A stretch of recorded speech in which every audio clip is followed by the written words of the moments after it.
በስመ ሥላሴ በስመ አብ ወወልድ ወመንፈስ ቅዱስ አሐዱ አምላክ። ውድ የተከበራችሁ የከስደት ወደ ሀገር ቤተሰቦች እንኳን አደረሳችሁ። ጴጥሮስ ወጳውሎስ እንዲሁም ለአቡነ ገብረ መንፈስ ቅዱስ ዓመታዊ ክብረ በዓል። የደም ማኅተብ በሮም አደባባይ።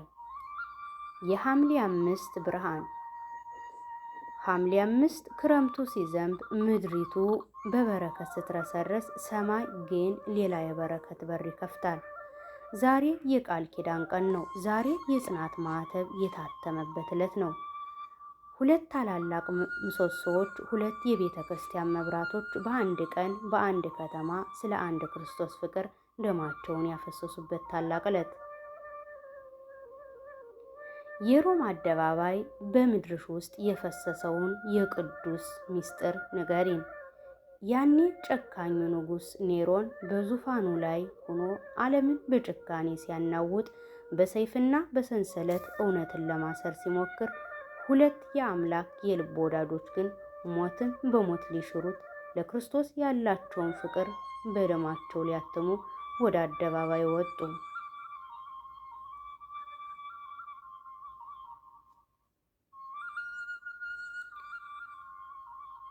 ወደ ኋላ እንመለስ፣ ወደ ገሊላ ባህር።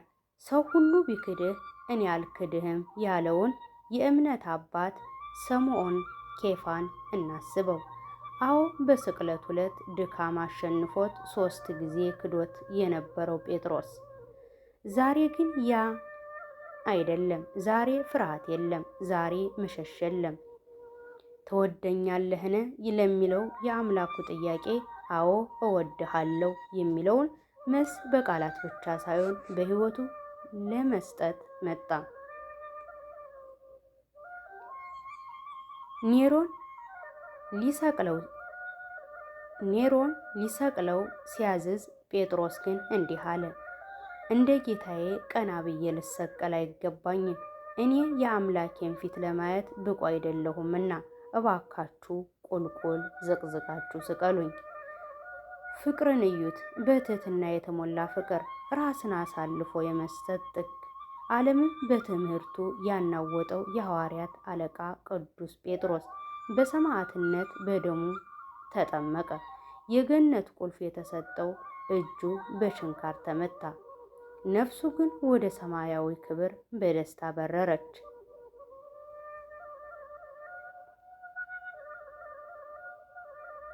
ሰይፍ ያልበገረው እውነት። በሌላ በኩል ደግሞ ያንንን ታላቅ እረኛ እንመልከተው። ቀድሞ ሳኦል የነበረውን የቤተ ክርስቲያንን ያሳድድ የነበረውን በደማስቆ መንገድ ላይ ግን በታላቅ ብርሃን ተመትቶ ሳኦል ሳኦል ስለምን ታሳድደኛለህ በሚለው ድምፅ የተማረከውን ያንን የብርሃን ሐዋርያ ቅዱስ ጳውሎስ ከደማስቆ እስከ ሮም በስደት በግርፋት በነውስት በረሃብና በጽኑ እስራት ውስጥ ያለፈው ቅዱስ ጳውሎስ ዛሬ ሩጫው ማጠናቀቂያ ላይ ደርሷል። ስለ ክርስቶስ ፍቅር ክፋትና ስፋት ያልገለጠው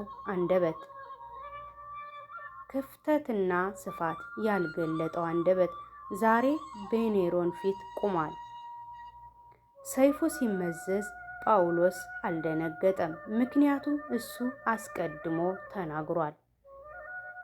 መልካሙን ገድል ተጋድያለሁ፣ ሩጫዬን ጨርሻለሁ፣ ሃይማኖቴን ጠብቄያለሁ፣ ወደፊት የጽድቅ አክሊል ይጠብቀኛል ብሎ ተናግሮ ነበርና። የሰይፍ ስለት በአንገቱ ላይ ሲያልፍ ከቅዱስ አንገቱ የወጣው ደም ሳይሆን ወተት ነበር ይላል የቤተ ክርስቲያን ታሪክ። ይህ ታምር የንጽህናው፣ የቅድስናው፣ የትምህርቱ ማረጋገጫ ነበር።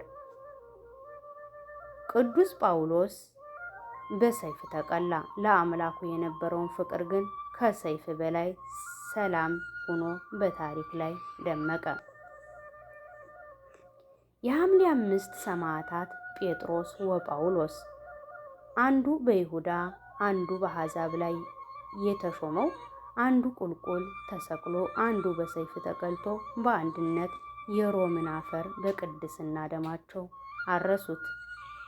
እኛ የእነሱን በዓል ስናከብር የሰማዕትነታቸውን ዜና ስንሰማ ዝም ብለን ታሪክ ለማውራት አይደለም። ሃይማኖታችንን እንደነሱ እንድንጠብቅ፣ ለእውነት እንድንቆም፣ በፈተናና በስደት ውስጥ ስናልፍ እንኳ ለአምላካችንን ፍቅር እንዳናጠፋ ነው። ቅዱስ ጴጥሮስ ሆይ በጸሎትህ አስበን። ቅዱስ ጳውሎስ ሆይ በትምህርትህ አበርታን። የሐምሌ 5 በረከት የሰማዕትነቱ ቃል ኪዳን ጥበቃ ከሁላችን ጋር ይሁን። ወስብሐት ለእግዚአብሔር ወለወላዲቱ ድንግል ወለመስቀሉ ክቡር። ይቆየን። ቀጣይ በሌላ ፕሮግራም እስከንገናኝ መልካም ቀን